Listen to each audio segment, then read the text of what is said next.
You're rightly observing that powerful interests want control of new things because new things give you opportunities to consolidate power, give you opportunities to consolidate wealth. Of course, that's always been true. The place where I'm not sure that you've made the sell with me is the sort of unified field theory nature of this, wherein you say all of it is by design, all of it is for a purpose, all of it is with one goal in mind. If you look at someone like Elon Musk as an example, he's certainly making the world in very material ways a better place in real time. When I interact with these sorts of people, I realize that they're people. They're not shadowy figures with some sort of omniscient power. It is not necessarily the case to me that Elon Musk is inventing autonomous driving in service of a grand technocratic vision. Are you just describing reality and ascribing to reality a motive? Patrick Wood, Courtenay Turner, thank you for being with me. Thanks so much for having us. Thank you so much. Has America's constitutional form of government been replaced by a ruling technocratic elite? It seems that way. Exactly. We've been run over last year with all these arch technocrats in Washington, D.C., from Elon Musk, David Sachs, people like Michael Kratsius, all these people are all billionaires, by the way. I've never seen this in the history of our government. But yes, it seems that technocrats have kind of taken over the landscape. Yeah. You write in your book, Final Betrayal, about technocracy, and it's both how it's unfolding in the government currently and where you think it's going to lead. But for people who aren't familiar with this concept at all, what is technocracy? Well, in 1937, Technocratic magazine described it as the science of social engineering. And then they go on to say that there's no place for politics, politicians, racketeers, or racketeering. So essentially, they do define it as the science of social engineering, but they also talk about the technique, the North American technique, which is, interestingly enough, when Trump keeps talking about acquiring Canada, Greenland, South America, when you look at the study course, the Technocracy Inc. study course that Hubert wrote, the front cover is actually this map of the North American technique. And they talk about how all of the ownership would be put into the technique. So nobody would own anything. There would be no private property. They would manage everything as a technical problem. So it's essentially a society that's run by engineers, scientists, managerial experts. And it was a response to the Great Depression. So it's not a political system, not a religious system, although now they're using those to make the three-legged stool so they can, achieve power, essentially, and so they can implement their system. But at the time, it was a response to the Great Depression. And they saw that the problem was that we were living in scarcity, but that the scarcity was a false scarcity that was imposed because of the price system. And the price system was, of course, the free market. So we have to do away with that, and we will replace it with energy credits, which are very reminiscent of, you might have heard of carbon credits today. It's kind of the same concept that they would, through all the data collection, they would be able to survey all the energy and allot energy certificates from birth to death. So it's a finite fixed credit that cannot be transferred, cannot be extended, and that would replace the price market, and now we would live in abundance. So when you hear people like Elon Musk talking about how we're going to have a universal higher income because we're all going to live... Superabundance. Yes. Yeah. By His the way, grandfather was the head of Technocracy Inc. in Canada from 1936 to 1941. So yeah. Josh Halderman. Exactly. We need to make that distinction that there's a generational thing going on here with Elon Musk and his grandfather, for sure. He's the only representative of this in this technocratic class today that has that kind of connection. But his grandfather was head of Canada's technocracy movement. And fundamentally what you're saying is that technocracy is a belief that democratic systems, that political systems, even religious systems, that they're all inefficient, they're all flawed. They can be replaced by rule by experts, by people who know better than the rest of us know. Yeah. How do you get from 1930s reaction to the Great Depression, and which was in many ways a failure of government, was a failure of elected representatives trying to influence things that they did not understand when the incentive is not, in those instances, the incentive isn't to achieve, some sort of positive outcome from the system, is to achieve electoral primacy, which often those two things contradict. How do you get from that sort of, early 20th century technocracy concept to the things that you talk about in your book today, to the Dark Enlightenment, to AI, to the kind of technological advancements on which modern technocracy would be premised? What's the intellectual through line from point A to point B? Number one, we have a connector with Zbigniew Brzezinski in 68, when he wrote a seminal book called Between Two Ages, America's Role in the Technocratic Era. This was the book that caught David Rockefeller's attention. And Rockefeller was looking for a way, I'm sure at this point, how to figure out how to to convert his cash into resource management rather than just cash itself. He was chairman of Chase Bank back in that day, obviously one of the biggest banks in the world. So Rockefeller wasn't that astute like Brzezinski was, a strategist, master strategist. He's probably one of the most brilliant people in the last century. And I didn't agree with anything he said. I'm just saying he's a brilliant guy. Brzezinski was working at Columbia University when he wrote that book as a professor of political science. He was there for several years before that, and he certainly had access to all the technocrats at Columbia University in the first place. That's where it all started in 1932. And so there's an intellectual thread going through him especially, and there was others, but he was kind of the key guy. When he introduced this to Rockefeller declared when he created the Trilateral Commission in 1973, he declared, we're going to create a new international economic order. Plain as day.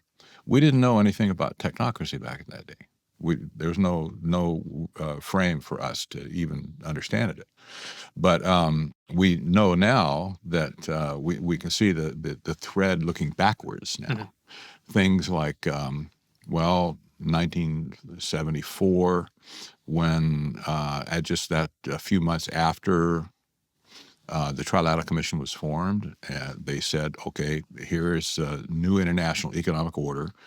The United Nations immediately, like 6 months later, passed their own resolution saying the same thing. We're going to create a new international economic order. Well, that's not a coincidence, I'm sure. But then, in a few years, they created Agenda 21.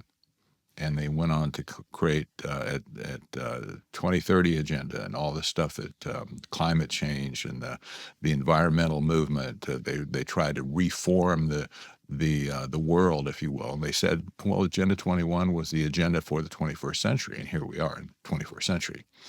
So we see the thread coming through efforts by Rockefeller to kind of give the contagion to the United Nations to take it globally. And we look at what's going on now, that the technology has caught up in the last 20 years. This thing's been just on steroids ever since. Help me strongman the argument in favor. If this really was born out of the excesses of early 20th century economic policy, why wouldn't we want experts to be in charge of the economy? Why wouldn't we want experts to be in charge of science? I mean, presumably if you had a heart attack today, you wouldn't want a faith healer. You'd want someone who went to med school. You want someone who's studied I love that. The questions that they're trying to solve. I love technology. I'll say it right out, right? I really do. I've been steeped in technology all my life since I got out of college. And when technology serves me, I love it. When it wants to control me, I hate it. And just imagine if there was 1,000 Anthony Fauci's running the country right now. You remember back when he stood up, basically said, I'm science, you can't attack me. I am the science. So, this is the attitude these people have that, well, you peons out there, you can't understand what we're dealing with on it, with our PhDs, whatever, you can't understand it. So you just stand aside and let us make all the good decisions for you. This is crazy. This is not even it's anti-human at that point. So what I throw back in any case, I love technology, but don't control me. Don't put the hooks on me to tell me what I'm going to do in the future or even now. Well, and not only that, but it's exacerbated by the technology itself. So it's one thing when you have rule by philosopher kings, which is problematic in of itself. And that's essentially what the experts are, right? They've asserted themselves at the top of Plato's divided line. They have the noesis, and, we're stuck in the doxa and just staring at the shadows on the cave. So they're doing that. But once you have the technology, that's the infrastructure that's set in place, when you program a code, it becomes exponential. So whatever input, you're getting that magnified out. So these people, these philosopher kings who know better than all of us what we need to do with our everyday lives, our health, our education, every step of our lives, every decision we want to make, they think they know better than us.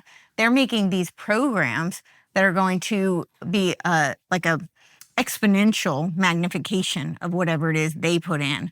So it's not just them telling us what to do. Now and you can't argue with it. Like, you think that it's difficult to argue with people and negotiate, and we have lawsuits, especially in this country, it's particularly litigious, and you try to settle a lawsuit even with family, and that's pretty difficult. It's difficult to negotiate. Try negotiating with a smart contract. That's not going to happen. And these smart contracts are programmed to be recursive. So essentially they build upon themselves, and they're essentially writing their own code. So that can get pretty scary. Well, I don't want to jump ahead in jargon. If we're going to talk about a smart contract, what is it? A smart contract is essentially I'll put it in very practical terms. A lot of the click wrap agreements that we already have, like you use Twitter, or you use another social media platform, or an AI, or even when you go see your doctor, you have these agreements, and once you're already in the portal, it just updates, right? And you just click, I consent to these terms and services. That's essentially a smart contract. And on the back end, there's all of these codes that are running, and then it updates, and so you update your next iOS if you have an iPhone, and it already updates those terms and services. So you can't negotiate with that. I mean, if you decide, you can say, okay, I won't click the terms and services, but then you can't use the program. Then you lose access. You're locked out. The proponents of technocracy, what are they trying to achieve? What's the affirmative good that they're trying to bring into the world? We wish we knew. Well, I'm being facetious. In their minds, most of them, they think they're doing something good for humanity, but they never consulted with humanity. That's the problem. They're just doing what they do without any consent from the people at all, even our Congress. And we see that the technocrat sector is at odds with the political systems right now, and you can see it in all their actions. There's disdain for regulation, for oversight, for accountability. They hate that. So the politicians are left, these are the people that are supposed to protect us, right? They're supposed to take care of a society. The technocrats have just gone off on their own. Technically. Yeah, yes. They've just gone off on their own tangent, thinking, oh, this is the good thing to do. Why wouldn't they agree? This sounds crazy. I've talked to people who really believe that. Well, what are you objecting for? This is going to be good. You're going to get abundance. You're going to get, you're going to be happy. You own nothing, and you'd be happy. And what's not to be happy? We'll come to love our servitude in Huxley's Brave New World, and then we'll be very happy. Well, basically, my whole thing has been, even since my early days of started studying the Trilateral Commission, These people have no right to turn over our country into the hands of other people that had no relation to us at all. They basically hate the constitutional republic, and now it's called democracy. That's not really accurate, but you see what I'm saying. They think that democracy and constitutional anything is just a waste of time, is broken. We need to get rid of it. We need to just turn the whole system over and get a monarch or in charge, some king or something to take charge of everything in the society. Well, we fought a war on this 250 years ago, to get rid of the monarchy and all the excesses that were plaguing the people at that point. Yeah, and even that monarchy that we fought a war to escape from was only barely a monarchy at that point. I mean, George III is easy to blame because he's the face of the British government at that time, but it was a parliamentary government. The monarch was largely vestigial not in the same way that it's vestigial now, but it was largely vestigial even then. So, we're modern monarchists are talking about going back to something that isn't just that we're not only 250 years removed from, we're 1,000 years. They're talking about the Byzantine Empire. Yeah, they're talking about taking us far back indeed. Yeah. Yes, it is. Yeah. How does this modern technocracy, as you see it, intersect with things like the Dark Enlightenment? How does it intersect with political figures whom we might know? I mean, I think there's sort of two ways we can talk about this. There's the Silicon Valley actual technocratic figures who you might want to talk about, but then there's these political figures who also seem to be advancing it. Where do they meet? Let me answer it first, and then you tell them about the Dark Enlightenment. Okay, one of the criticisms that was leveled at the technocracy movement in the 30s and 40s by people in the movement, they said that Howard Scott and M. King Hubbard, the two founders of the movement, Technocracy Inc., they said they would not be successful, and they weren't successful, but they would not be successful because they had no political wrapper.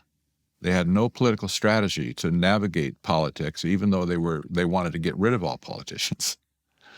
That was probably a valid criticism at that point because they stood outside of the political system and threw rocks at it, and they couldn't get anything, done. So they were loggerheads.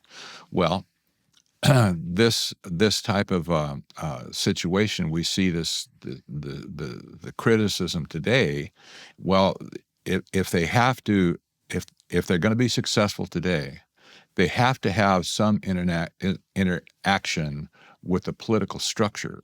In other words, a wrapper around technocracy to deal with the politicians and get rid of them once and for all. So here we have the Dark Enlightenment. That's kind of, I think this is an attempt to make a political philosophy fit technocracy, and it actually has. Yeah. So the Dark Enlightenment was coined by Nick Land. Nick Land was writing out of the CCRU back in the 1990s. The CCRU was Cybernetic Culture Research Unit. It was a branch of the philosophy department at Warwick University. He started it with his partner, Sadie Plant. She was a cyberpunk feminist.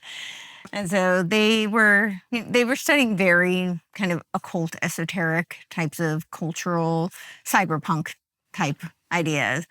But he was really the father of accelerationism. And so accelerationism, it started out as very much a left-wing Marxist kind of philosophy. He was a disciple of Guattari and Deleuze, and they had a whole concept of extraterritorialism, which is where he derived his ideas about capitalism.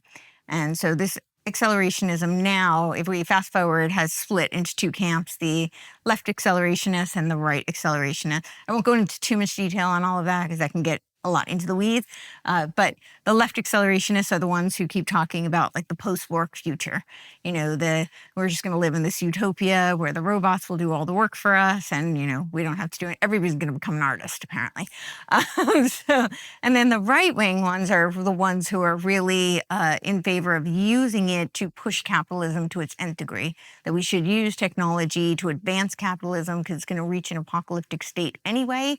And so we just need to take all the regulations off so we can accelerate it.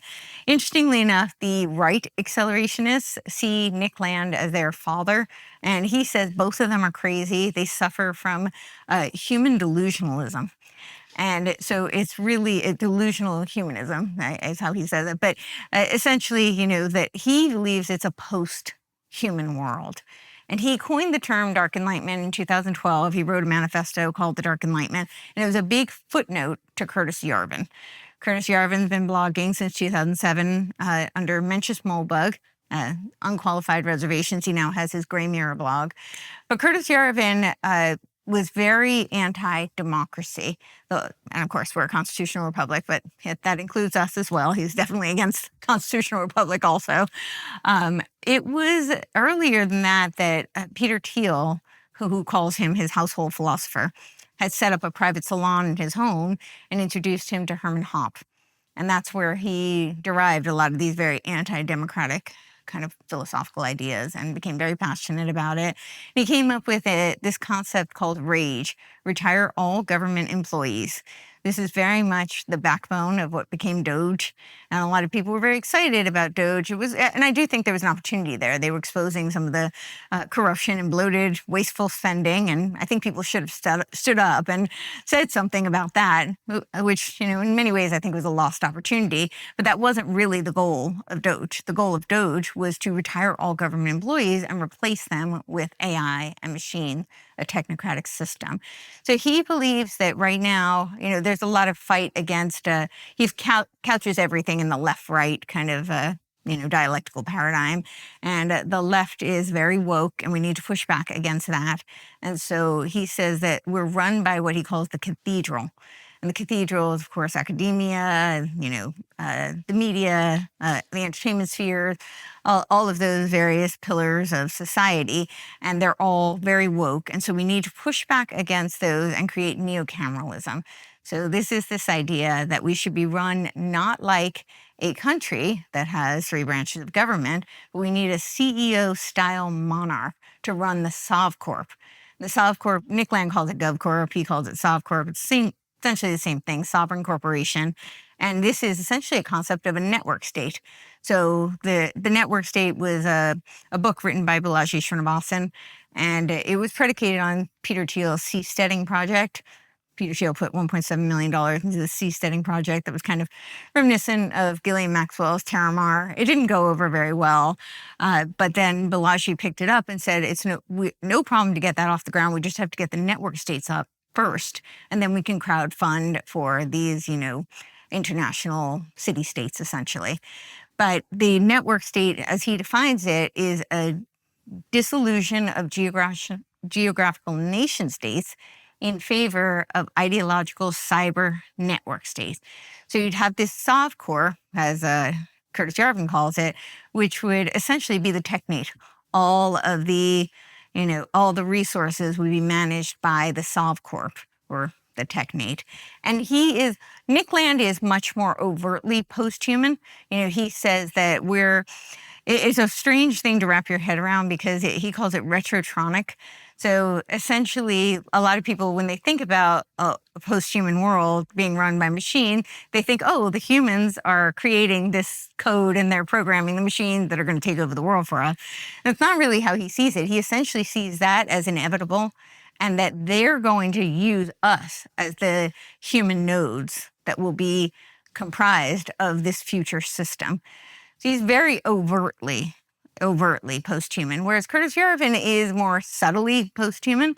But he talks about, and I have the quote, but I can paraphrase it for you. Essentially, he says that the best humane alternative to genocide would be not to liquidate the wars, not virtually or physically, but to essentially put them into these virtual reality worlds where it would make him go insane, but, he doesn't really know because he's living in, the metaverse, essentially.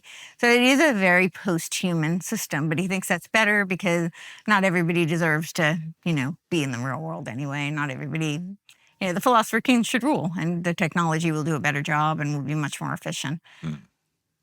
So there's a lot of esotericism in Yes. the conversation. A lot of people who aren't familiar to the average person watching the show, a lot of people who don't seem directly connected. I mean, a lot of what you describe, I might respond and say, yeah, there's a lot of people out there with kooky ideas. People want to try all kinds of new things. Probably most of it never gets off the ground. Probably they can't work together and actually achieve their ends. The world's complex and messy. People are deeply flawed. We've dealt with utopianist ideologies before, and I don't mean to diminish them. I mean, communism managed to kill 100 million people in the last century. Alone.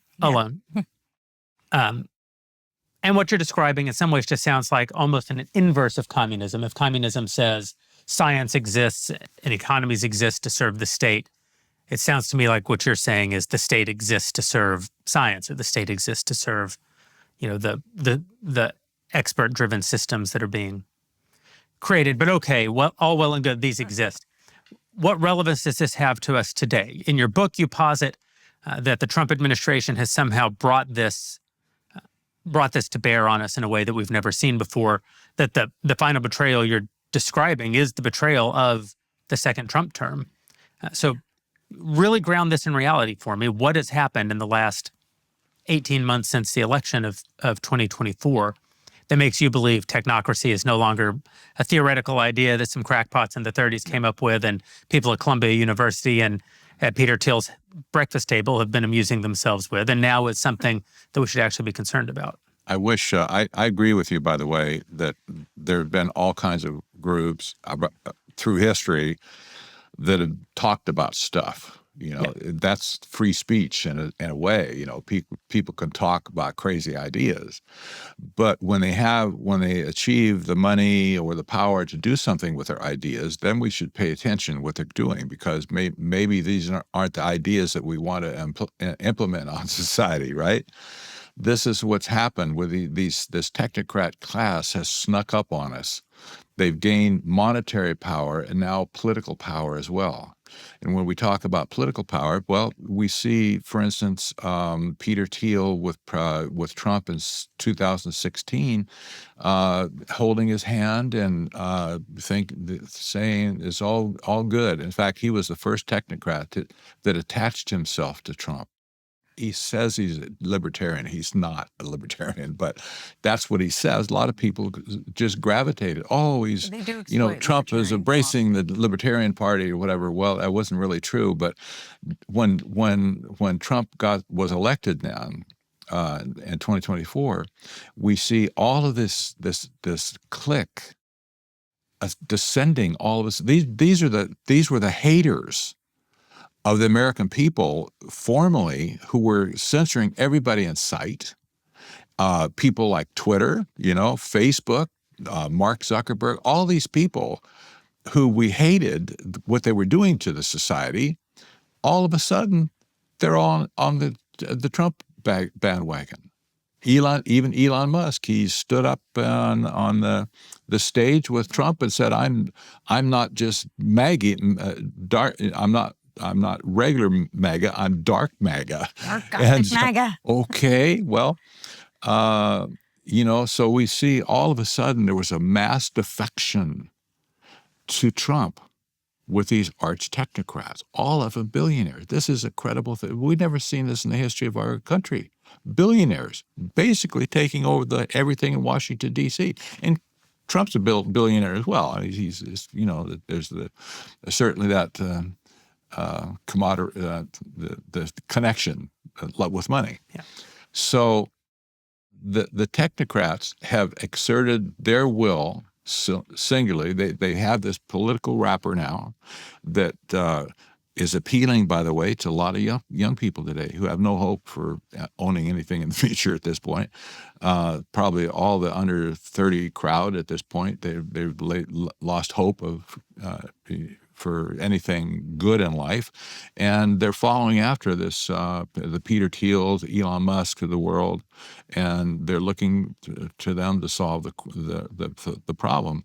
But what they're bringing in is basically the destruction of a political system. This is not speculation at this point.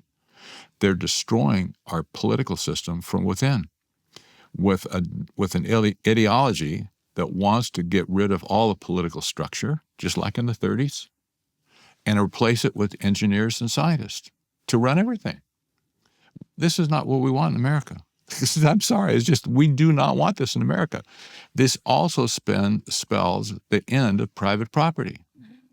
Well, America was built on private property. Well, explain to me how it spells the end for private property. Well, back to Curtis Yarvin. Curtis Yarvin wrote, and remember, Curtis Yarvin is just a pipsqueak, in my opinion. He was sponsored by Peter Thiel. Peter Thiel was a guy who understood the criticism from the 30s and 40s. We didn't have any political wrapper. Let's do this with Curtis Yarvin. But what Peter Thiel and all the clique in Washington, D.C. now, they're marching to this ideology says that we need to get rid of the political system and install a jackbooted CEO to run the country like a startup company. Mm-hmm. And, well, that's crazy. But beyond that, Yarvin and Thiel said, well, we need to move all the private property in the country into the ownership of the Technate or the SovCorp. That's in plain type. I mean, you can't. This is exactly what they said. Let me push on you for a minute, though. Mm-hmm. You're talking about the richest people in the world. Yes. Wanting to get rid of private property. I mean, these are the great beneficiaries of the system of capitalism and of the system of property ownership. Yeah. How does it make Peter Thiel's life better not to own $26 billion? How does it make Elon Musk's life better not to own $750 billion, as he probably does now with the value of SpaceX, which is not fully materialized yet? Yes. It won't be the end of private property for them. They own the infrastructure. So, when I'm talking about the smart contracts, that's essentially how this is all contractarian. So as much as I would agree that that Peter Thiel is not really a true libertarian, what they are doing is exploiting libertarianism, because libertarianism is based on Lockean contractarianism, right? It's voluntarism. And so on the surface, that sounds great to a lot of people, but it actually subordinates natural law that the Constitution was predicated upon. Because you're now entering into the agreement, which you sign on the dotted line, but you essentially sign over all of your rights. But you've agreed to do that. The problem is that you've agreed to do that so that you can have access to society. And so, right now they're busy building their bunkers underground. They're not getting rid of their private property. But we do outline, a lot of what we were outlining in the Final Betrayal is the regulatory infrastructure that's being set up. So when you talk about like the Constitution being eroded, essentially it's being eroded through this protocol layer. This is something, I'm not a lawyer, so this is not my arena, but I keep trying to sound the alarm to those who are to pay attention to this, because the way they're doing this is it's a protocol layer on top of the Constitution, and that's through these various systems that people have access to. So there needs to be something done about that. I don't have the answer on that. I'm just putting it out there for anybody in the audience who might. But we go through in this book really in real time what these various executive orders, the stream of executive orders, the one big beautiful bill, all of these policies that the Trump administration was putting into place that make this effectuate. Like this becomes a reality only because of the regulatory infrastructure that was put in place. And a lot of what they're doing is setting up the future for a tokenized society. And when things become completely tokenized, especially when it's asset-based tokenization, there is no ownership anymore. And that is really, this is what was happening with the Genius Act that was signed. Initially, the Clarity Act was actually part of the Genius Act. It was the bankers who pushed back, and so they pulled it out so that they could get the Genius Act signed. So we have the Genius Act, now the Clarity Act. So what is the Genius Act and what is the Clarity Act? The Genius Act is around the stablecoin, the cryptocurrency. So remember, Trump got into office and he said that we're not going to have the central bank digital currencies. He kind of ran on that. That was one of the things that, people were really excited about. Okay, good. He's going to push back against that, push back against the UN, the globalists. But the case we make is he kind of presented a Hegelian dialectic where he got rid of the central bank CBDCs, but he proposed the commerce-backed digital currencies, which are essentially the stable coins.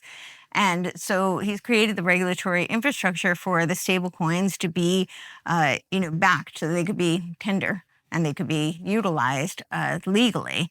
And while he was busy doing that, he also was setting up his own. He called it the Truth Dollar, the USD1. And again, to appeal to the kind of more libertarian mindset, right? We were canceled, so we're creating this new, our own freedom Truth Dollar, which all sounds great, fantastic marketing. But so kudos to them on that. But this is part of the World Liberty Financial that was set up, and it is mostly Gulf Sovereign Wealth Fund money. Actually, they put $500 million into it in exchange for chips that we sent over to them. And this is all part of the whole Board of Peace that he set up. But essentially, he's making it so that he's paving the way for us to be transitioning into a digital currency system. So it's not central bank digital currency, but in some ways it's worse than central bank digital currency, because central bank digital currencies actually do have more checks and balances than a Congress-backed digital currency would have. Yeah, not to mention, too, that the central banks never had a view of creating asset tokens, asset-based tokens. This was exclusively the idea that the Trump administration came in with. And you have to look at people like Michael Kratsius and David Sachs, especially David Sachs, who was representative, I'm sure, of a lot of the tech bros in Washington, D.C., when he said we have to have asset tokenization. This was a major feature of this alternative, the privatized system at this point. And to answer your question, by the way, why would they want to do this in the first place? It's all about access. Mm-hmm. When you have a system of tokenization where the value is lifted out of the land or whatever the asset is, a hotel or acreage or whatever, when the value is lifted out and split into a zillion pieces and then sold around the world, there's no traditional property ownership at that point. Who owns that property? Well, you can't say it's the people that own the tokens. It's not them. Well, is it the people that originally owned it? Well, no, they're out of the picture at this point. Maybe they're living in that property, or maybe they have some connection to it, but they can't do anything with it substantive. How is this fundamentally different, though, than publicly traded stocks? That's a lot of people have complained about publicly. There is a difference, though, because publicly traded stocks still have a UCC Title 8 code. So most people don't own the physical claim, but you can. So, let's say you've got a portfolio and you have a manager and they have all your various positions. You can actually get a physical deed for each of those positions. Most banks won't advise you to, because it makes it more difficult for them to trade. They have to then get that paper from you. So it takes more time. So a lot of your brokers will advise against it because it slows things down for them. But you can do that. When things become digital, you don't actually own the deed. You no longer have it. And it was a recent change through the UCC Title 12 code where they changed this. So that's the big shift. So yes, a lot of people will argue that on the stock exchange already, the great taking is well underway, just, by sheer, way of how that system already works. But when you shift it over to digital, they're taking it to another step. Yeah. where you just don't have any access. When I was a young stockbroker, that's how I started out after college. I was a stockbroker for several years, and we understood all about certificates of ownership.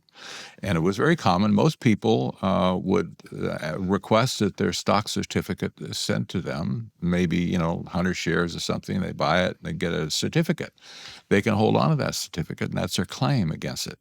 Well, you don't see this today in almost all cases. The securities are never issued specifically. They're held in trust, if you will, silently, quietly, digitally, doesn't matter. You'll never see that except your ownership is only expressed on a ledger somewhere. That you own, well, that's my portfolio over there. I have that I have all this value, the hundreds of shares, whatever, but you don't really own them outright. You can't hold them in your hand. They have the same problem when they're digitizing gold. This is a big thing today to digitize gold with tokenization. Well, you can hold gold. You can buy it from a dealer and say, I want it in my hands. I want to see it. I want to bury it on my own backyard. If it's digitized, if it's tokenized, you'll never see the gold. You have a claim against it, but that claim with tokenization, now that claim, the rules of that claim can be changed at will by the owner of the system. This is the problem. As long as everything is working great and you have you buy your gold today and you have tokens, whatever, and you say, well, I'm a rich man, I have gold. You're never going to see that gold. You're never going to eat it. You won't spend it like money. And this is the problem. This is what's going on with the whole financial system right now. By the way, just last week, this headline came out, unbelievable. Here's what the headline says.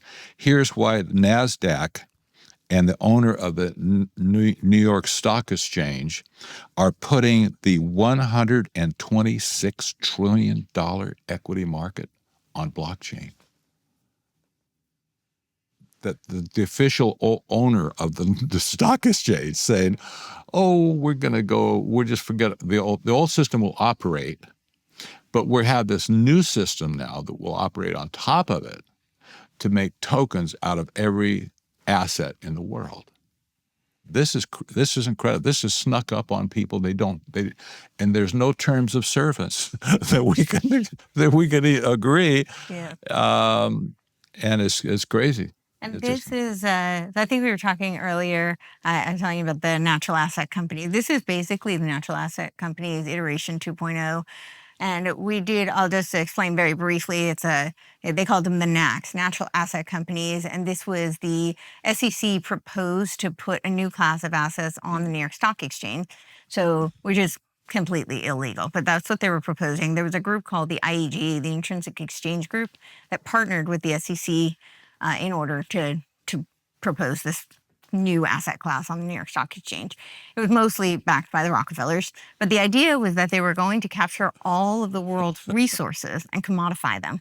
So literally the air we breathe. It sounds ludicrous. And I remember as a little kid when, Nestle was starting the whole bottled water industry. And I was like, this is such a scam. And I was like, next they're going to sell us the air we breathe. Well, they were trying. They were literally trying. And this was back in 2024. I found out about this. It was actually the night that I was supposed to do a radio show and I canceled it. I started crying, literally. I was singing to my husband, this land is your land. And I'm bawling, they can't do this. And I went, everywhere trying to sound the alarm on this. And I don't take full credit for this at all, but I thought for sure they'd pass it through because they thought they were going to make upwards of $500 quadrillion on this commodification through carbon sequestration, carbon credits, carbon offshoots. And so I thought for sure they would just pass it through, but what I knew is that 25 state attorney general had made a legal case for why it's illegal. And so people had submitted comments, and I was just telling people, submit as many comments as possible. I showed them my comment and said, you can just cut and paste, just say, I agree with this, to make it really easy, because I knew that anybody who submitted a comment would have a legal recourse in a class action lawsuit. So many people flooded them with comments that they actually rescinded the proposal the next morning on the New York Stock Exchange. The SEC withdrew their proposal. But of course, you always have to stay vigilant. They just rebrand. And this is the rebrand of that, because when we talk about how the Trilateral Commission said they want to capture all the world's resources, that includes us as human capital. So this is really a step in that direction, where they're tokenizing $126 trillion on the New York Stock Exchange.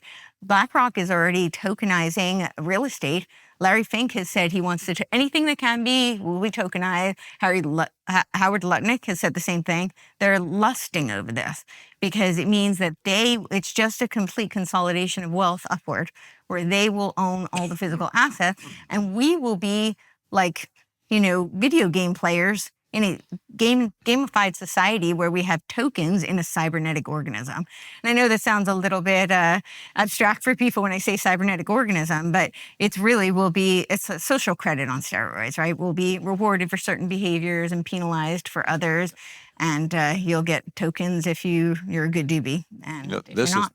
This is interesting. Your tokens are carried in your smartphone, by and large. Your wallet is on your smartphone.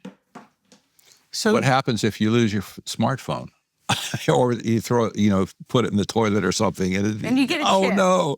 You get a chip, Pat. Then you don't have to worry about that. I'm just kidding. You're describing a lot of things that are happening. Mm-hmm. I don't know that it's necessarily the case that they're all happening for the reasons that you're suggesting that they're happening.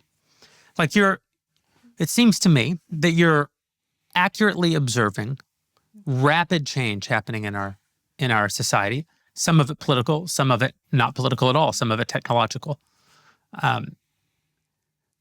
You're rightly observing that powerful interests want control of new things because new things give you opportunities to consolidate power, give you opportunities to consolidate wealth. Of course, that's always been true.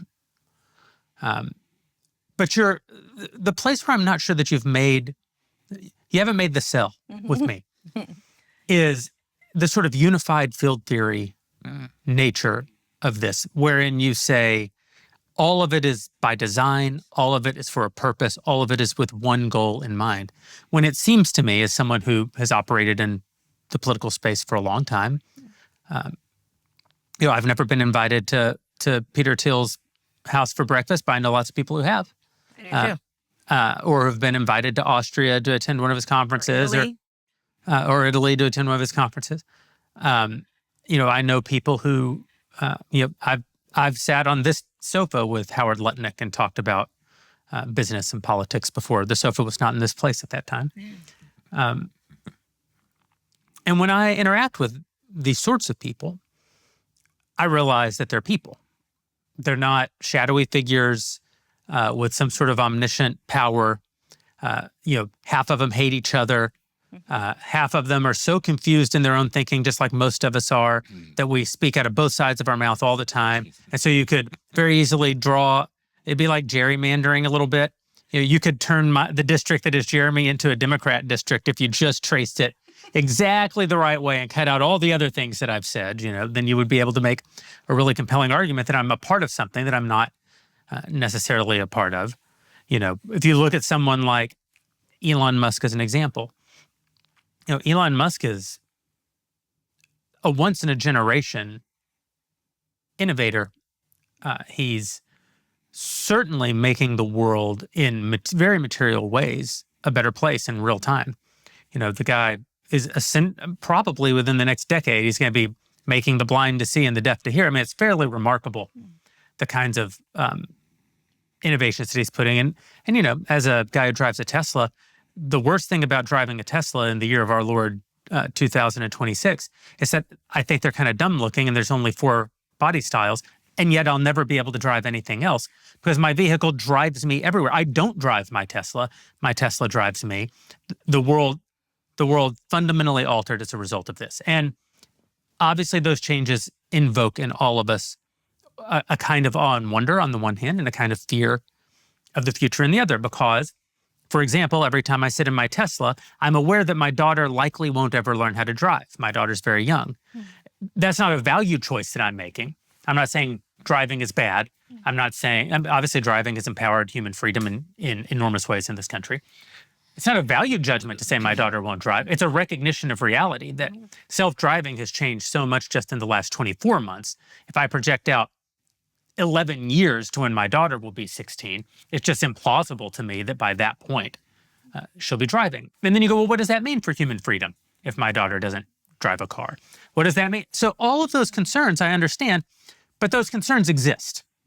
They exist without a motive. In other words, they exist without Trilateral Commission 2.0, sitting at Peter Thiel's table, plotting a future in which no one owns anything and everyone's happy. Now, I'm not saying, of course, there are transnational academic groups, and of course, but that always exists, right? The Trilateral Commission didn't take over the world. They did what they did, and they exerted enormous influence. They still exert enormous influence.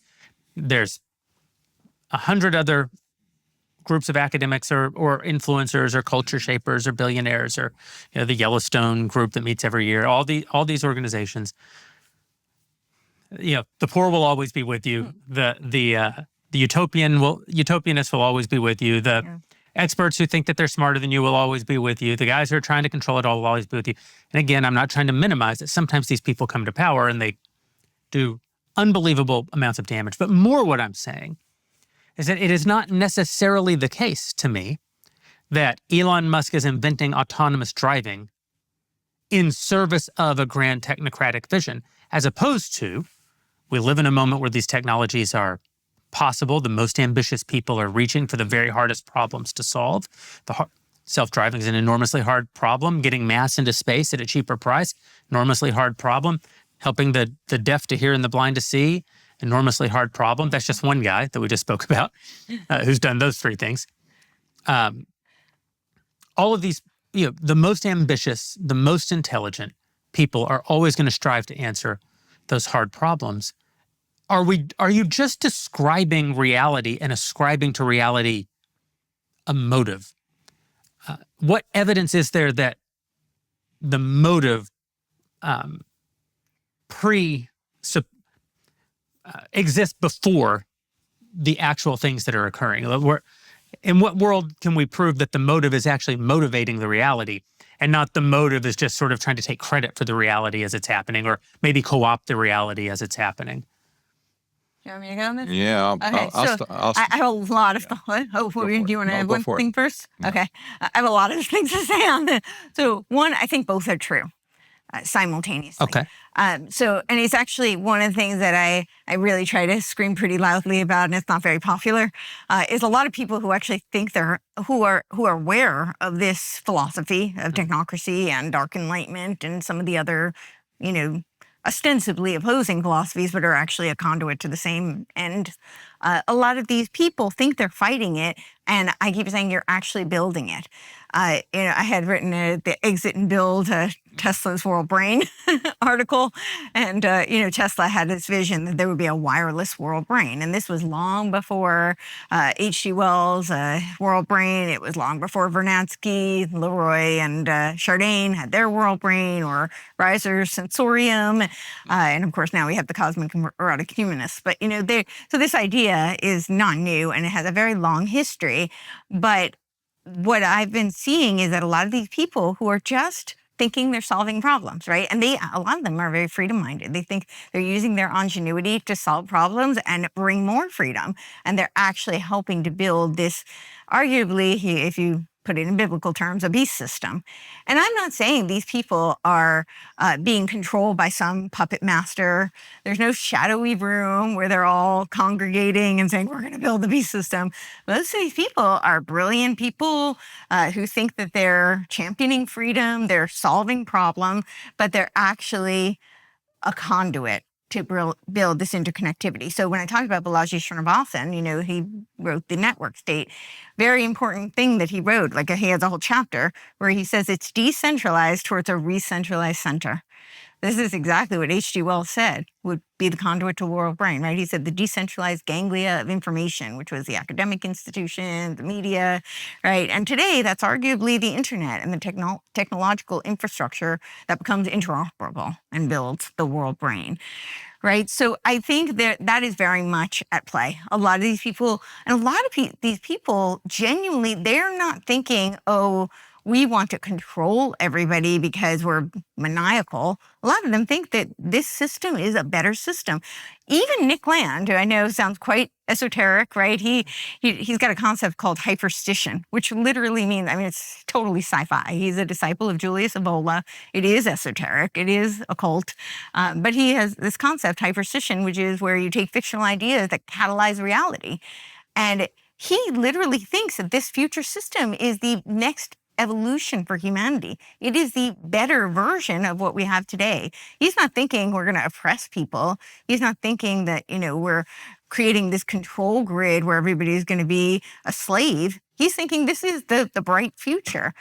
And yes, simultaneously, there are people who are today members of the Trilateral Commission. Of course. There are, there are these, secret and not so secret groups anymore who are actively working to build.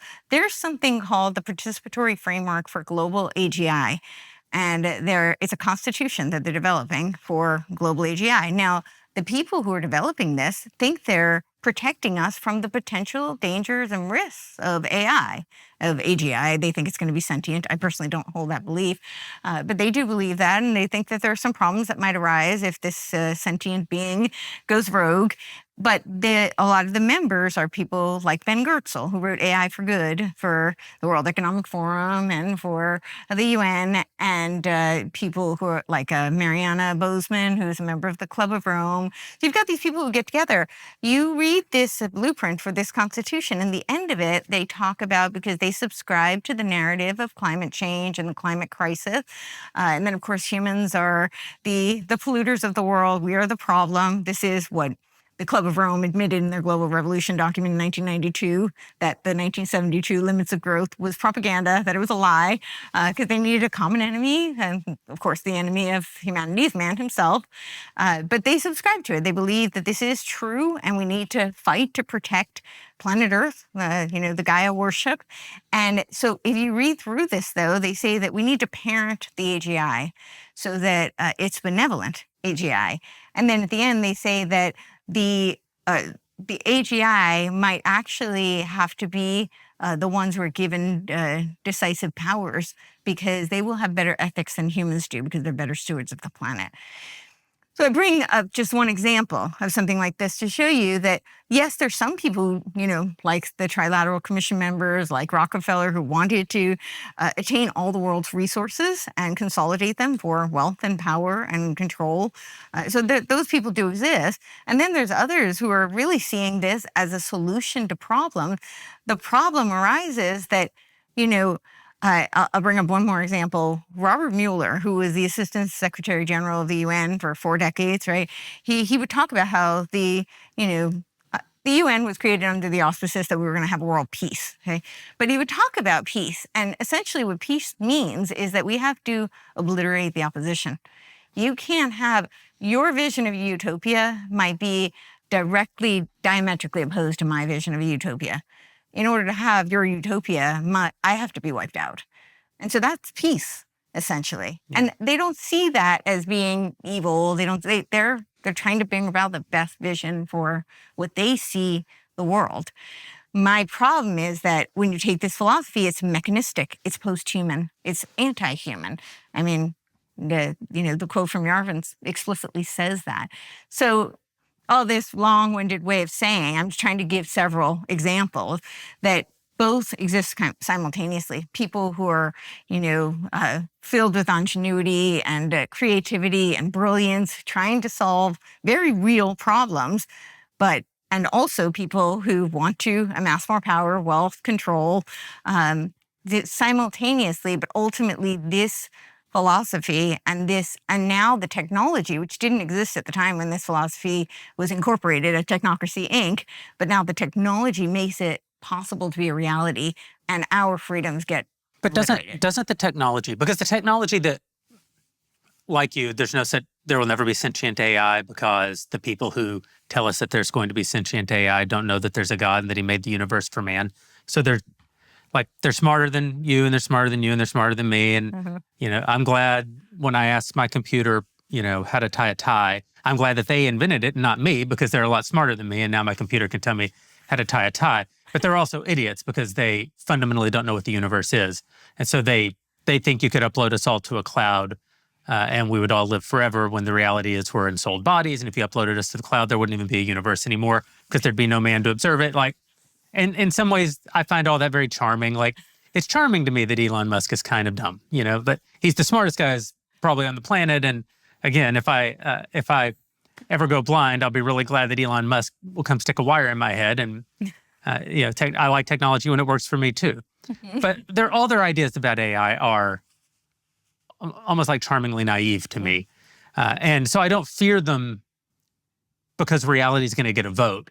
And reality is not going to give us, we're not God and we're not creating the next better creature. That's not what's happening.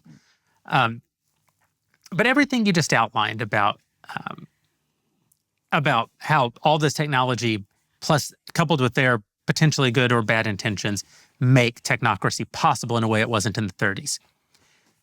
I would push back on that only by saying, yes, it also makes communism possible in a way that it wasn't in the teens and 20s.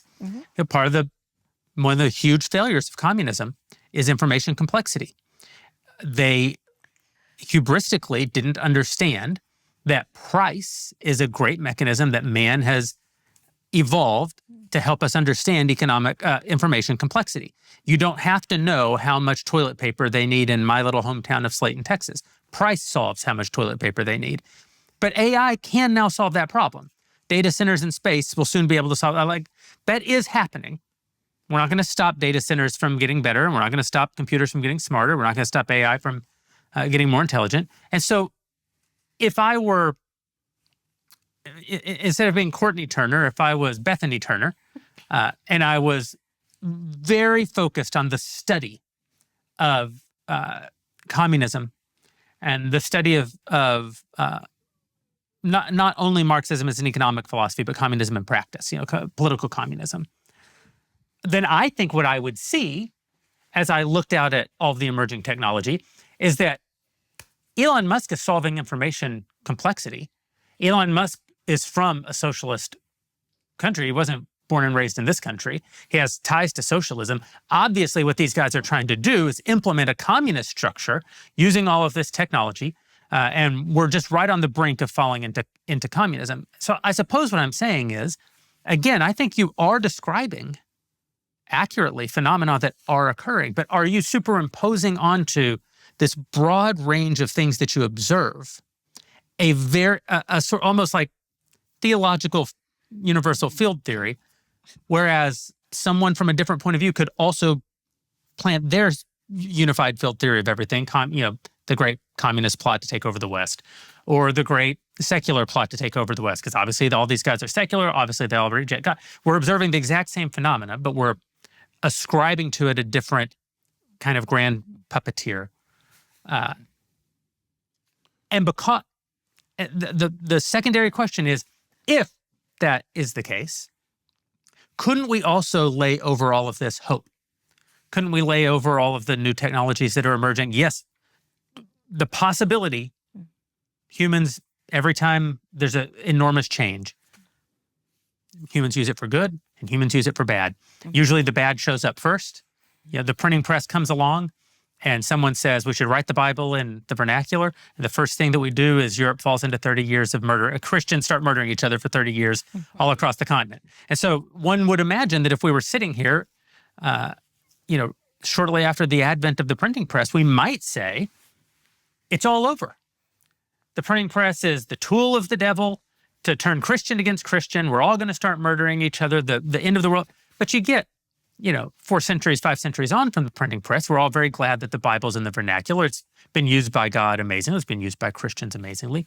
Presumably, there's a world where something similar happens with all the technological and cultural shifts that you're observing, where, yes, they will be used, if the internet comes along, the first thing we do is take naked videos of each other and put them on the internet. Like the first thing man always comes up with is pornography. Like, let's go. We can take pictures. Let's take pictures of naked girls. We can put pictures in magazines. Let's print pictures of naked girls. We can put it on the internet. Let's put on the internet pictures of naked girls. But that's not the only thing that the internet has given us, or the only thing that the magazine has given us. Is there any world where we can lay over all of these phenomena a more hopeful outlook than the one that you're describing? Well, let me say, I spend my entire career after college searching for a unified theory. This is what I discussed with Professor Anthony Sutton in 1978 and forward. This was the basis of our book 2 volumes of a book we wrote on the Trilateral Commission. Sold 75,000 copies. I mean, an amazing work. There was a lot of books back then. It's an amazing work. And as I followed the Trilateral Commission over the years, you see when they took over the government, Jimmy Carter administration, who had been a member of the commission, sweep. Yes. Pardon? I'm only thinking about the fact that not everyone watching knows the Trilateral Commission. I know. But Jimmy Carter had been Jimmy Carter was president at that point. He was a member of the Trilateral Commission. Yeah. Walter Mondale was a member. Carter brought in Zbigniew Brzezinski as his national security advisor, but then he stuffed his cabinet with members of the Trilateral Commission all the way. In subsequent years, and of course, from their point of view, it was never about politics. They said that back then. We're not about politics. Well, we just took over our government. How can that be about politics? Well, I know now it wasn't about politics. They were trying to get control of the economic engine of the world. So they did a lot of damage even in the 70s. But beyond that, every president subsequent has had a touch with the Trilateral Commission and the important positions like the president of the World Bank, 6 out of 9 have been members of the Trilateral Commission. The U.S. Trade Representative, 9 out of 12 have been members of the Trilateral Commission. You can't make this stuff up. All the Secretary of States all along the way have been members of the Trilateral Commission. There's a common thread that just projects economic control, not political control. They were never about politics in the first place. They were about economic control. This thread is continuing into today. And when we talk, for instance, about Agenda 21, where did that come from? The whole doctrine of sustainable development was written up by a member of the Trilateral Commission by the name of a European. Gru Harlan Brundtland she's hailed as a mother of sustainable development. She wrote the doctrine in a book called Our Common Future just before 1992. And was she writing that for our own, education or whatever, or was she writing policy for the Trilateral Commission? I suggest it's one for the Trilateral Commission. So I've looked at this trend. It was never political, but we want to talk about politics. Everybody wants to talk about politics. They don't want to talk about economic policy just by itself. When these people are ebbing and flowing over the history of 50 years now, 60 years almost, you see the same things happening today that happened back then. And when you separate technology from technocracy, they're not the same. No. Not at all. Technocracy is a bat guana crazy not a theology, but it's a crazy system that wants to flip the world on its head. Technology is a separate issue. Even though they're using technology today in evil ways, there's other ways. Yeah, it benefits us. I had heart surgery a few years ago. I'm really glad I had doctors, and they figured out how to do it and put stents in or whatever they did. I don't know what they did, but I'm really glad somebody was there to do that for me. But that's technology is not technocracy. Technocracy is an economic system, pure and simple. Its goal is to take over the economic control of the world, and all the resources in the world will be turned over to the technate, if you will, or the global common trust, or whatever you want to call it. And then you and me will not have access to that in a principal way. We'll rent stuff. We'll rent our house and our cars and our subscriptions to our Teslas and whatever. It'll all be pay-per-view for us. But then those people at the top of the system, they will have access to this resource pool in ways that they can manipulate it any way they want to control society. And I'm talking food, water, even air, possibly, but all the things that modulate our lives today. They want to mess with that. This is an economic policy that's outside of political system, and it really is outside the technology as well. If they didn't have technology, they'd find another way to do it. But it just so happens that technology benefits them, especially the creation of AI. How has the ascension of Donald Trump? I understand all these people have surrounded him. He's I think some of the people who were, for example, in the rotunda during his inauguration, Mark Zuckerberg, Jeff Bezos. I sort of suspect that those people were there almost as living versions of a head on a pike, like Donald Trump put them there to show that he could put them there. Certainly others, though, were there because Trump represents some sort of opportunity for them. They've, Elon, Peter Thiel, that group, without question, have become influential. David Sachs within the administration. The book posits that the sort of populist movement that brought us Donald Trump's second term has been co-opted by that small group of people. If that's the case, how much responsibility rests with Donald Trump? And politically speaking, what can the average person, for example, the average person who voted for Donald Trump, what can they possibly do going forward? There's Trump, the president of a political system. There's Trump, who has economic activities in the world. Let's separate them just for a minute, okay? As a president, he does things in our country that may or may not benefit us, but some people say, well, he's done some good things along the way. And we would give kudos to him for doing anything politically, okay? But economically, he's pursued another agenda that has really nothing to do with politics at all. And just as an example, when he went to the World Economic Forum to create the Board of Peace, he didn't do it as the President of the United States. He did it as a private citizen. This has never happened in history. People, legal scholars are trying to figure out, can he do that? Is that really possible? Is it illegal? There's no precedent for him to do that. But since he's set up the Board of Peace and declared who the directors are, he's the chairman for life with the right to secession. He's supposed to pick his successor before he dies. I don't know how you do that, but whatever.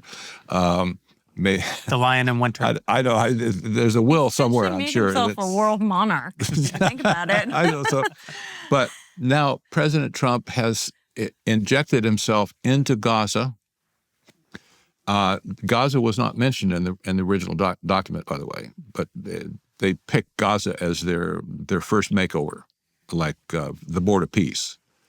So now they're looking to establish a governance layer in Gaza that will be purely technocratic in nature. There will be no Congress, no elected representatives of the people at all. And the architecture is going to be a series of 15-minute cities. It will be smart zones, cities. like geofence zones. Exactly. Digital IDs. There'll be complete control, surveillance. You won't be able to move anywhere. And then on the other hand, he's brought in his company, World Liberty Financial. That's a private organization, is owned by Trump and his associates exclusively. It has nothing to do with the president of the United States at all. This is an economic thing. USD1 is being brought into Gaza as the financial system for the whole territory. And not only that, but that would be the payment system, where everybody gets a wallet, electronic wallet, and they get credits. They work, do a job, where they get credits, buy groceries, that sort of thing, with their electronic wallets. But just last month, they announced as private citizens that they were establishing an asset tokenization division. This is new. That was not seen back in that, and even in 24. So now they have the whole package together to tokenize everything in Gaza, and that's their intention. And he's set up basically kind of the fiefdom, if you will. He would be the king of Gaza. I don't know, that's not appropriate, but the king of Gaza, he's it. He's in charge of everything that's going to go down in Gaza. As a private citizen, he has a right to do that, I think. But as the president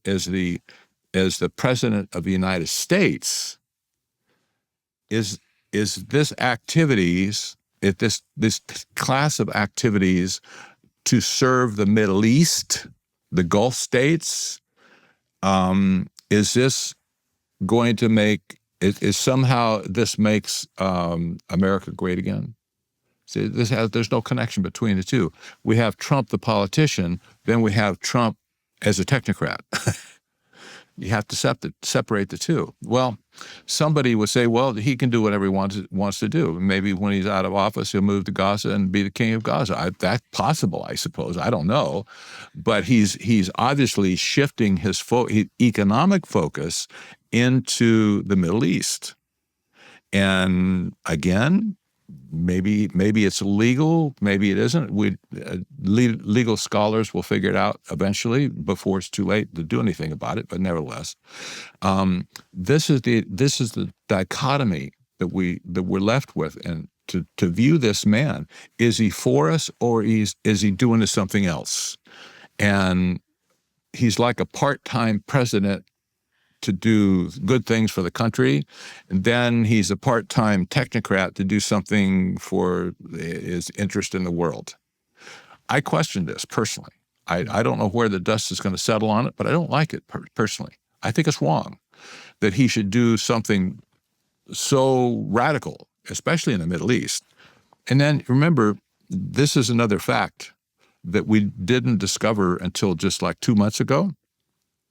Before the inauguration, there was the so-called spy sheik in the UAE invested almost $500 million into World Liberty Financial. Mm-hmm. That was not disclosed at all before the election or the inauguration. But now it came out, all of a sudden, here's an arch kind of a technocrat / Islamist, the brother of the king in the UAE, fabulously wealthy. He's in charge of their sovereign wealth fund and other funds, whatever. He had money coming out of his ears. He invested $500 million into Trump's company, making basically Trump and this guy partners. 49%. That's the stake this guy came in and bought it. We see all the money that Trump has solicited from the Mideast now. I think it's $2 trillion now and counting. to invest into our infrastructure in our country for things like Project Stargate, building all these AI data centers where that's plaguing people all over the country at this point. You have to ask questions. Is Trump a technocrat on one hand, and then he's a president on the other hand? I can't answer that completely, but it's disturbing to me. I want to add just two things to that. One, people are talking about the inclusion clause of the Constitution, that's where that could be a violation. I'm not a lawyer. That's just what I'm hearing legal scholars discuss right now. And then also with Gaza, the tokenization, I just want to bring this up because it's relevant because people are opting into it, which is how it's an opt-in. You brought up communism, essentially opting into your own tyranny, but they don't see it that way. So they're being given the equivalent of like $5,000 to, in exchange in tokens for their real estate. And this is how so it looks like it's being set up as kind of a test bed. I mean, I can't say that definitively. I don't know what the future holds, but it does look like they're kind of experimenting to see how they could impose some sort of a technocratic infrastructure. And again, I will just caveat that, you're right. I don't think that everybody who is involved in this is sitting in a shadowy room, like thinking they're puppets and we're going to make everybody slaves. They probably think that this is a good system. I mean, it's they've been decimated. They're thinking they're going to restore it. And you're going to have these beautiful high rises. Trump is saying it's going to be the new Riviera of the Middle East, So I'm sure in many ways it'll be the lap of luxury, but people won't have ownership, and they're actually offering to cede their ownership so they can be a part of the system. And so you could see how that could roll out and go beyond the Gaza testbed. Our vice president is closely associated with Peter Thiel. I want to be careful how I say that because I don't. One could perhaps overstate it, but worked for him. It was supported in his bid for the Senate by him. $15 million in the Senate run. And whereas Donald Trump's politics seem to me to be fairly non-ideological, Donald Trump seems to me to be a pragmatist. To the extent that he's a technocrat in the Middle East, that he has his Order of the Garter or whatever of other noblemen who are going to go rule Gaza. It's very easy for me to see that in purely economic terms with a guy like Trump. Like, Donald Trump figured out how to leverage the presidency to get $500 million out of the Sovereign Wealth Fund in the UAE and then to go get some free beachfront property and on the Mediterranean. Yeah, that seems like Donald Trump to me. Like, I can completely I don't like it. I'm with you, but it's kind of baked in. You knew what you were going to get when you elected him. You certainly knew the second time. You certainly knew when he launched his own cryptocurrency on the eve of being elected. Like, if you didn't see Donald Trump as being economically self-interested, then you were always lying to yourself about the reality of Donald Trump. It's one of the great ironies of history that we, as the great populist savior of the country, we elected a guy with a solid gold toilet on his own 767. Like, the world is replete with contradiction. Yeah. J.D. Vance, though, strikes me as very ideological. He is, he plays it close. He isn't Reagan. He's not out giving speeches that are like, here's my ideology on display. He's not rallying people in that same way to an ideological vision. But the longer he's on the public, the longer he's a public figure, the more it seems that he's some degree of post-liberal. He's a post-liberal. He said it. He's a post-liberal Catholic convert, probably heavily influenced by Catholic integralism, although he's never claimed to be a Catholic integralist. Post-liberalism and integralism tend to be pretty closely linked. If you look at the other people with whom he publicly associates, they all seem to be of that ilk. And that is a very ideological movement. You could say it's a post-American movement. It seems more like a pre-American movement. He has certainly never said anything like he questions the founding of the country, but a lot of his fellow travelers have brought The it, new founding. have called it into question. How does the pragmatism of Donald Trump, the post-liberal Catholicism of J.D. Vance, the sort of Straussian libertarianism of Peter Thiel, the monarchism slash tech bro pragmatism of a Yarvin, how does this all coalesce into one unified ideological movement in your view? Or does it? Is it only unified in its outcome? This is what we were explaining in the Final Betrayal. Yeah. Did anybody have any idea what we would be talking about today before the election? I can't imagine anybody in the MAGA movement who even conceived what was going to happen at all. And since this has all happened, we can discuss it today and ask these questions. But the betrayal, this was not a question, in my opinion, about broken promises. We've dealt with broken promises every election. I don't care who you are. There's broken promises, but people say stuff and they can't fulfill. This was not that. This was an outright betrayal of the populist movement, who were expecting him to make America great and execute policies to make us great in America. This has done the opposite. This is tearing America apart at this point with these ideologies. Well, let's try a monarch for size. No, we're not going to do that. Our Constitution is just fine the way it is. Well, it really is under duress for sure.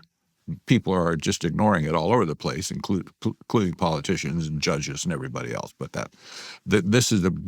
think this is the most significant living document that we've ever had in the history of the world. And this was what Donald Trump was elected by these people in the MAGA movement. I think mostly they marched in that channel, if you will. So this has been a betrayal of the American people, and at this point, hardly anybody is aware that it's even going on, because they're still looking at the political side, to want to argue about politics, this bill, that bill, whatever it might be. But the questions we're dealing with today, that we're just discussing in this right here. So who knew? Who knew that this would be this way? But it's crazy. In my opinion, it's just crazy. Well, will you be able to?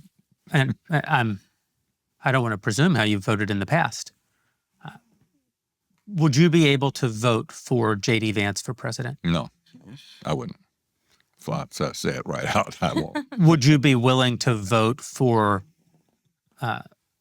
whomever it is that the Democrats are going to put up in order to stop J.D. Vance from becoming president? Probably not at this point. Problematic, very much so. Yeah. I do want to address your question about all of these supposed disparate groups and how do they converge? I don't think it's coordinated, although I will say I think sometimes they recognize, you'll play ball with your enemy because you have a common enemy. Yeah. And I think that's mostly what's going on, is they're all post-liberal. Some of them are specifically ideologically post-liberal. J.D. Vance has explicitly said he's a post-liberal.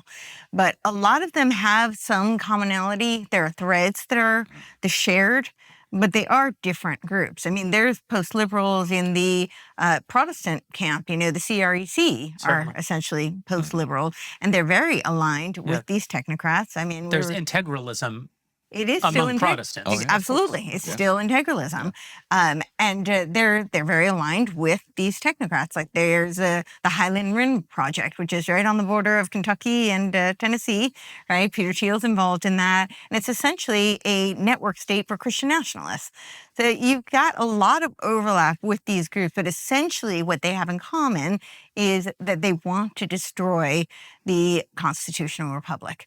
so that they can either replace it with an autocratic technological system, technocratic system, or a Christian nationalist theocracy. They have different flavors, but essentially they are all, it's all a top down. It is not it's not a constitutional republic with, our checks and balances and our pluralist system. So they serve each other when it's convenient, and they will align with each other in many instances.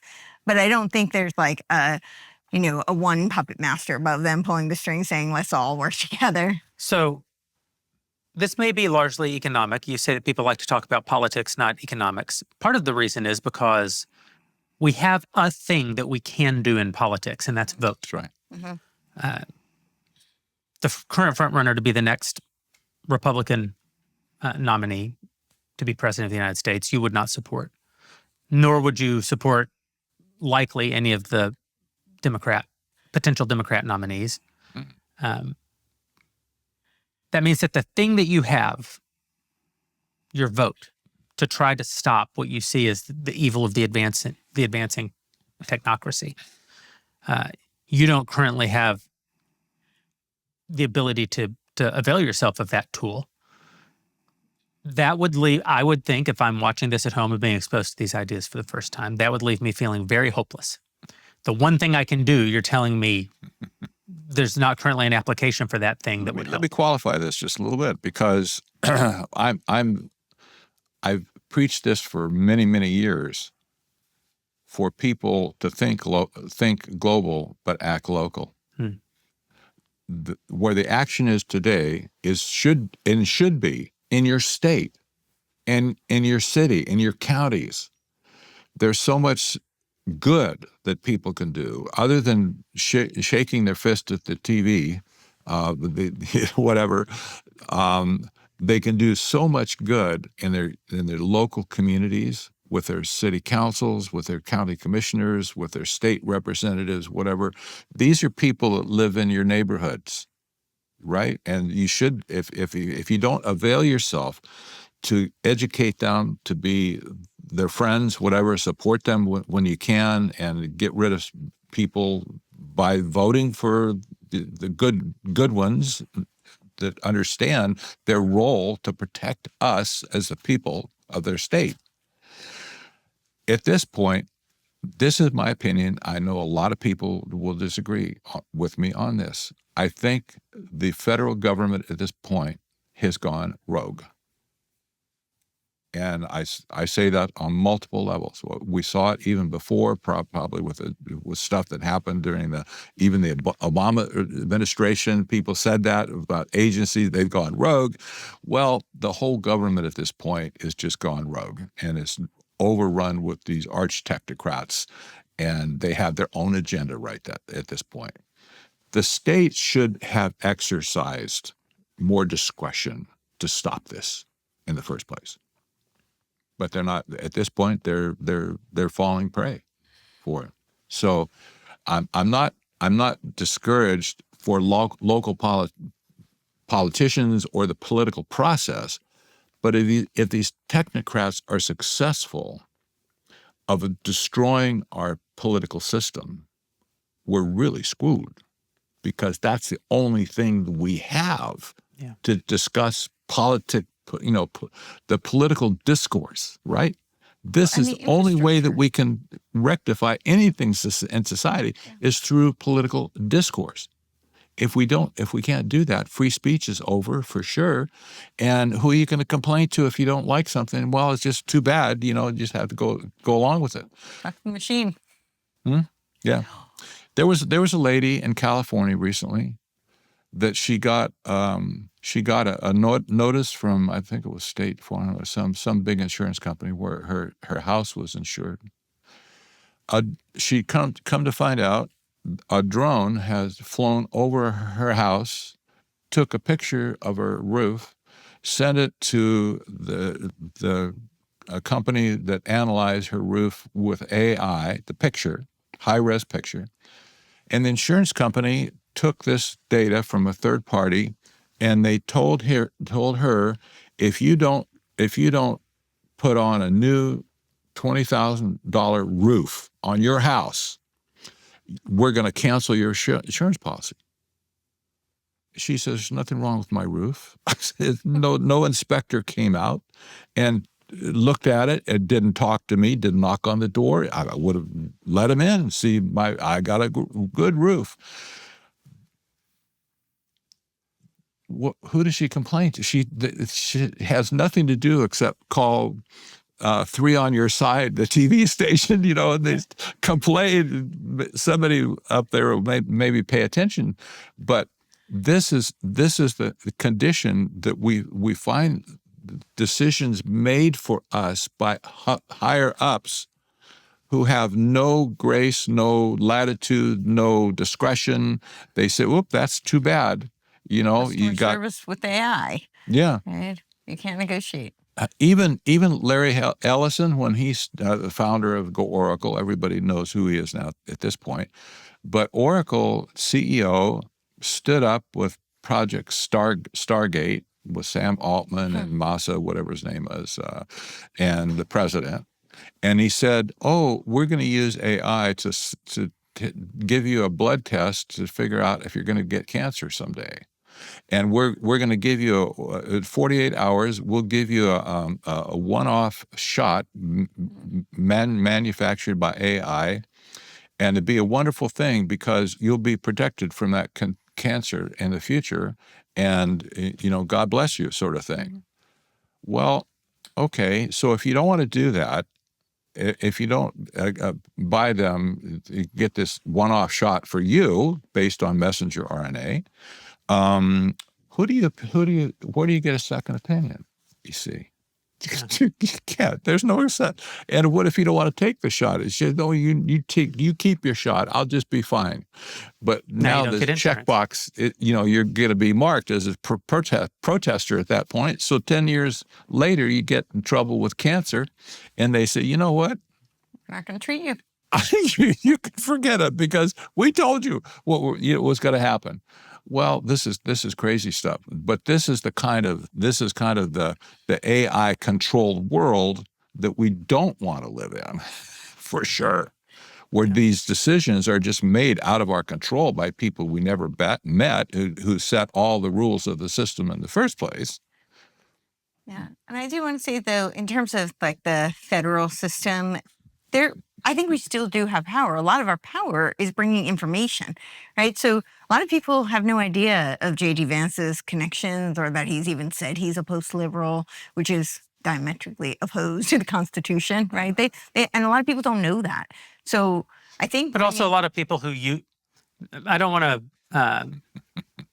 lot of people use terms like post-liberal or integralist. And they might not even know what that means. A lot of other people might not know what that means. But I'll go further. I think a lot of people use them in this moment as a sort of identity, kind of tribal belonging. And they don't even really know what the term means. Absolutely true. I have a lot of young Catholic friends who will say that they're integralists. I don't think they are integralists. Right. I think what they're trying to communicate is their faith is important to them. They think something's wrong with the government. They think, of course, we need Christian, our Christian beliefs and ethos to influence how we engage civically. Sure. And they don't know that, well, no, you're in your language, you're affirming an actual worldview, something that's actually been shaped and crafted and has intellectual leaders like Vermeule and these guys. And they don't know that's what that means, So I think that's true.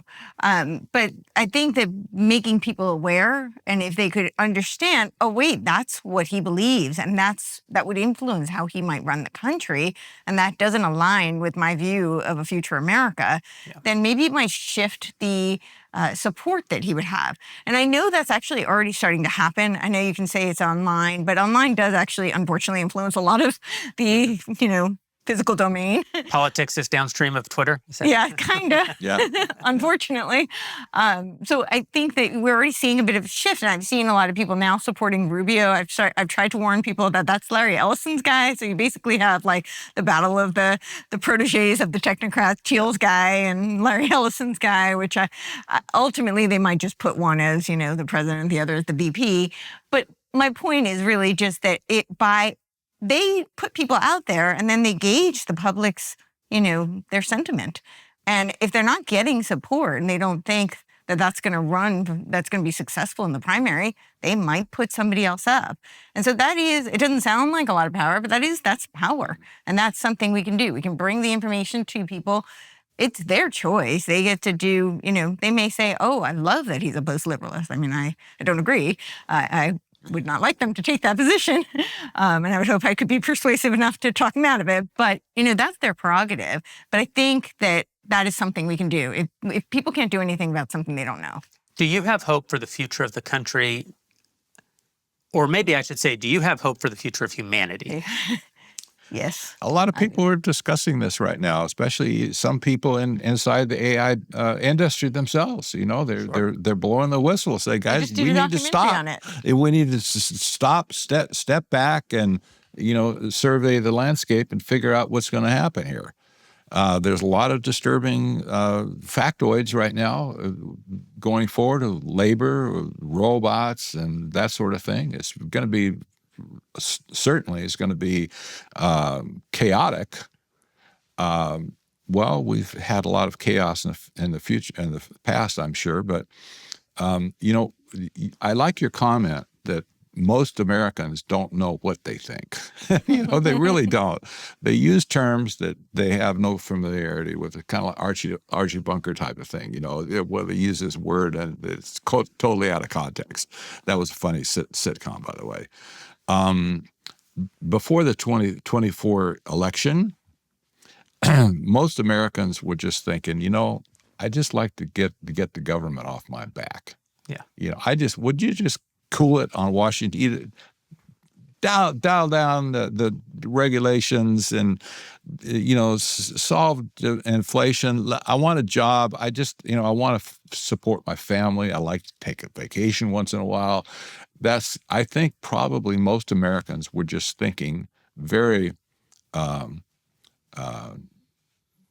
primary type thoughts, for their own survival. They probably would not understand half of what we said here. Most of them wouldn't have a clue. One of the things that Courtenay brings to the table is her background in philosophy. I appreciate that. We discuss these things. Most people don't care, and they probably won't care in the future. We can talk until the cows are done eating, but these things have to be discussed in a rational manner so we can figure what is the playing field at this time, what's in people's minds. Most of the people, when they read this book so far, the comments on social media and the comments I've gotten email, most readers who got the book in the first place were shocked to find out I didn't have a clue. I didn't have a clue. And how dare Elon Musk stand up on the national stage with Trump, put on a black MAGA hack, and say, I'm not just regular MAGA, I'm dark Gothic MAGA, he said. Yeah. And that was the only clue that anybody had what was going to happen after that. The dark enlightenment came in. Is Elon Musk on board with the dark enlightenment? You bet he is. That's why he put that hat on in the first place. So, the American people are going to try to figure this out. Most of them will never figure it out. Some could make a difference. I'm sure some legislators are catching on, and state legislators especially catching on. They're taking steps to try to put up a legislative or a rule system to keep the carnage out. This is the big deal when the big beautiful bill wanted to limit states' rights and said, no, you states, you can't regulate AI. Well, that the technocrats, that was their thing. They didn't want anybody else to do it. The states should have just said, you guys just stick it. We're going to do what we do. We're the states out here. We give you the charter, not the other way around. We'll do what we want to do. They should have taken the bull by the horns right then to make whatever safeguards that they wanted put up to prevent AI from causing damage into society. Well, maybe this can happen at this point. But, probably the outcome will be decided by maybe 5 to 10, 15% of the people. That's always been the case, even in the revolution at revolutionary days, right? It wasn't everybody. Everybody was not on board for the revolution in the first place, right? But the outcome was good. And probably the 5%, the 10% who were the thinkers. They saw through all the other the machinations. My namesake of Patrick Henry, by the way, I'm a Patrick, right? he was invited to one of the Continental Congress, and he said, "There's something going down there." He said, "I smell a rat." I love that phrase.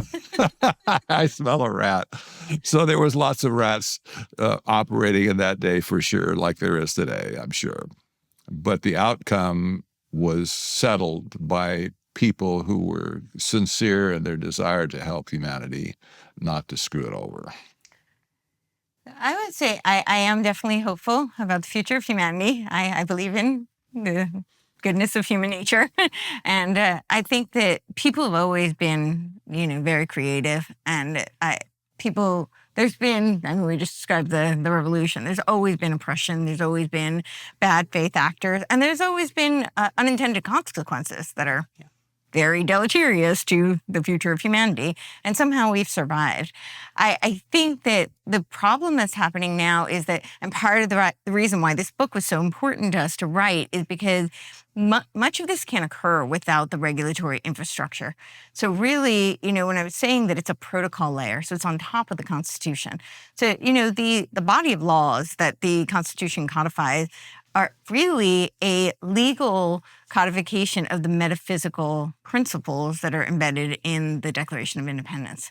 And the problem with what's happening with this regulatory infrastructure and all these policies and essentially the user economy, right? The user society, it's the fourth industrial revolution. You own nothing, you rent everything, the access. The problem with that is that it sits on top. And it can't fully be implemented without all of these policies being put in place. So it was really important. This was in real time that we were writing this. I remember back and forth, I'm like, they just wrote this executive order. They just signed it. I don't know what the outcome will be. So do we put this in? Because, we're basically just like, we can't predict the future. We know this just happened. So it was in real time, but that we see the groundwork that needs to be laid. And a lot of, because it is an economic system, you brought up complexity earlier. A lot of what's going on with complexity is complexity science, right? This is Santa Fe Institute. And this comes out of Los Alamos, right? This is all, they're using swarm intelligence kind of theories. And the whole premise behind it really was to create a new economic system, a digital system. And that's so that they can build the cybernetic organism. And that's what they're doing right now. But they can't do it unless everything's in place. So I think that there's always gaps. People, the best laid plans of mice and men, as I like to say. Our hope is that we get the information out. And I don't know if we can, I left my crystal ball at home, as I like to say. So I don't know what'll happen. But I do know that even if you believe this is inevitable, which some people might say, Revelation predicts this, I would say that there's still a noble cause is always worth fighting regardless of the outcome. That's incumbent upon us to do so. If we see a threat, it is up to us to be the Paul Revere and to warn people. But I would also say that there's always in pockets, right? Because they need our consent. We have to opt into this. And that's really how these things get executed, is they make it appealing, they make it sexy, they make it convenient. And if people don't know what the ramifications of those actions are. So I think in pockets, there's very practical things that people can do. When he's talking about act locally, that doesn't always mean vote. We saw in 2020, a lot of the mama bears saw what their kids were learning on the Zoom, and they were horrified. So many of them who never had any political ambitions, wanted nothing to do with school board, started going to school board meetings, got very involved, and said, this is horrifying. This is not what I want my children to be learning. And they made a huge impact. They made a difference.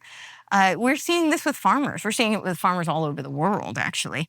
They're rising up and they're pushing back. There's a whole initiative that is tied to the NACS. It's called the Climate Smart Commodity Project. And they have put hundreds of billions of dollars into this initiative. And what was interesting about it is a lot of farmers pushed back. They put $41 million into Farm Journal magazine. I can only imagine that had to be about propaganda, because I'm not sure what else they were doing with Climate Smart Commodity Project, why you need $41 million to Farm Journal. But a lot of the farmers pushed back. And it wasn't because this is just egregious and they should push back and completely illegal. They pushed back because it was a policy that we put in place in September of 2022 around ESG for the farmers. And they didn't have a way of tracking their greenhouse gas emissions. So they said, we can't comply with this because we have no way of tracking. Don't worry, Climate Smart Commodity Project to the rescue. Somehow they're going to measure all of their greenhouse gas emissions and decide what they can do on their own land, which has regulated a lot of farmers out of business. This is something locally you can get together with your local farmers and say, we will not allow climate smart commodity projects in this area. And don't forget the banks. The banks are pushing back against tokenization. Yes, tremendously. The whole banking system outside of the JB Morgans of the world, the savings and loans, the regional banks, these people are in a pickle right now, because if they say totally what's on their mind about tokenization, they'll cause a run on the bank and they'll be out of business. So they're pushing back quietly through lobbyists, and we see this, but the public doesn't see this. They're saying at this point, the banks are saying, if you proceed with this tokenization nonsense, you're going to drive us all out of business, and they're freaking out. They pushed back. So originally, the Clarity Act was part of the Genius Act, and they had to take it out in order to get the Genius Act passed. And now they're trying to get the Clarity Act passed. And what is the Clarity Act? The Clarity Act is what regulates the stable coins. So they want to tether it essentially to the dollar to make it, backed, to have a fiat backed by a fiat, because that's totally legitimate. But that's what the Clarity Act would be centered around. And it was actually the banks who, even the second time, pushed back, and it hasn't been passed yet. I mean, they're going to try really hard to get it passed, but really hard. But we're hoping. Who would have thought that the banks would be our allies in this? Well, the two most powerful forces on this plane of existence, right? One of them is God's sovereignty, thank God, and the other is self-interest. Yes. And so, finding places where people's self-interest can be brought to bear to prevent these sorts of things, I think that's probably our best hope. Yes. Patrick Wood, Courtenay Turner, thank you guys for being with me. Thank you. My pleasure. Yeah. Great to be with you. Yes.